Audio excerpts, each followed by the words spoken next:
Ang sigaw sa likod ng kawayan.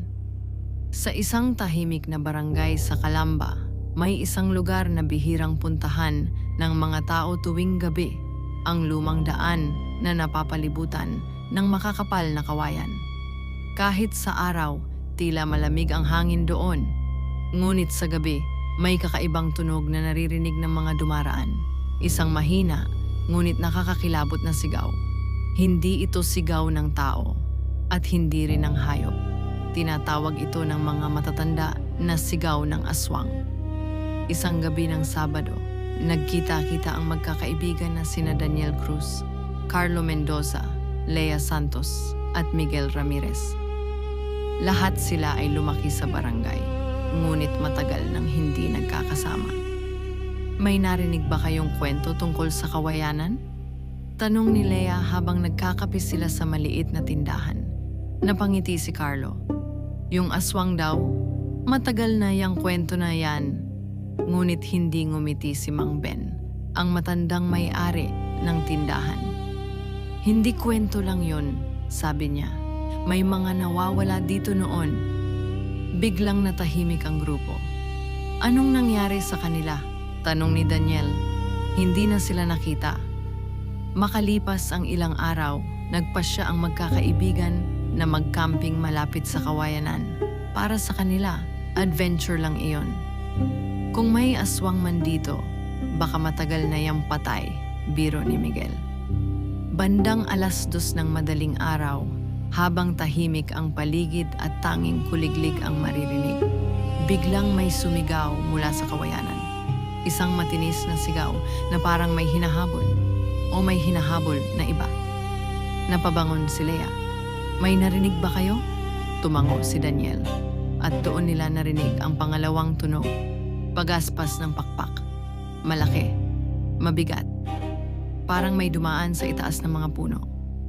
Kinabukasan, nagising si Carlo na wala si Miguel sa tent. Baka umihi lang, sabi ni Daniel. Ngunit lumipas ang ilang minuto. Wala pa rin siya. Hinahanap nila si Miguel sa paligid hanggang sa may nakita si Lea sa damuhan. Isang punit na bahagi ng kanyang jacket. May bahid ng dugo. Nanlaki ang mga mata ni Daniel. Miguel, ngunit walang sumagot. Tanging ang hangin sa kawayanan ang gumagalaw. Nang sumunod na gabi, nagpasya sina Daniel, Carlo at Lea na hanapin ang nawawala nilang kaibigan. Dala nila ang flashlight, kutsilyo at mga bawang na ibinigay ni Mang Ben. Pagpasok nila sa kawayanan, napansin nilang biglang lumamig ang hangin at doon nila nakita. Sa itaas ng isang matandang puno, may figurang nakadikit sa sanga. Isang babae, mahaba ang buhok, maputla ang balat. Nakabaluktot ang katawan na parang gagamba. Unti-unti itong bumaba. Lumabas ang matatalim na ngipin nito. Aswang, bulong ni Lea. Biglang sumugod ang nilalang. Tinamaan nito si Carlos sa braso, dahilan upang mapasigaw siya sa sakit. Ngunit hindi umatras si Daniel. Tinapon niya ang bawang sa mukha ng nilalang habang si Lea ay sumaksak gamit ang kutsilyo. Umalingaw-ngaw ang sigaw ng halimaw sa buong kawayanan. Sa huling lakas, tinamaan ito ni Daniel ng matulis na kahoy sa dibdib. Bumagsak ang nilalang sa lupa, nanginginig, at unti-unting namatay. Natagpuan nila si Miguel sa likod ng mga kawayan. Mahina, ngunit buhay. Sugatan siya, ngunit nakaligtas. Dinala nila siya sa ospital at pagkatapos ng ilang araw ay gumaling din siya. Unti-unting bumalik sa normal ang buhay sa barangay. Wala nang sigaw sa kawayanan. Wala nang pagaspas ng pakpak sa gabi. Para sa lahat, tapos na ang bangungot. Isang gabi, naglalakad si Lea pauwi matapos bumisita kay Miguel. Tahimik ang barangay. Ngunit nang dumaan siya sa kawayanan, may napansin siyang kakaiba. May mga bakas ng paa sa putik. Malalaki. Hindi pangkaraniwang bakas ng tao. Nakita rin niya ang isang anino sa likod ng kawayan. Isang lalaking nakatayo roon. Paglapit niya, nakita niyang si Daniel iyon. Daniel, anong ginagawa mo dito? Ngumiti ito. Ngunit kakaiba ang ngiti. Masyadong mahaba. Sigurado ka bang patay na yung aswang? Tanong niya. Biglang bumilis ang tibok ng puso ni Lea. Anong ibig mong sabihin?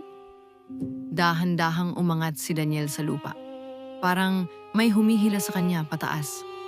Sa likod niya, may dalawang malalaking pakpak na bumuka sa dilim. At sa ilalim ng buwan, nagbago ang kanyang mukha. Lumitaw ang matatalim na pangil at mapupulang mata. Hindi pa, bulong niya, dahil ang pinatay nila sa kawayanan ay isa lamang sa kanila. Ang tunay na aswang ay matagal nang naglalakad kasama nila. At sa gabing iyon, muling umalingaw-ngaw sa barangay ang sigaw na matagal nang nawala. Ngunit sa pagkakataong ito, mas malapit, mas gutom, mas mapanganib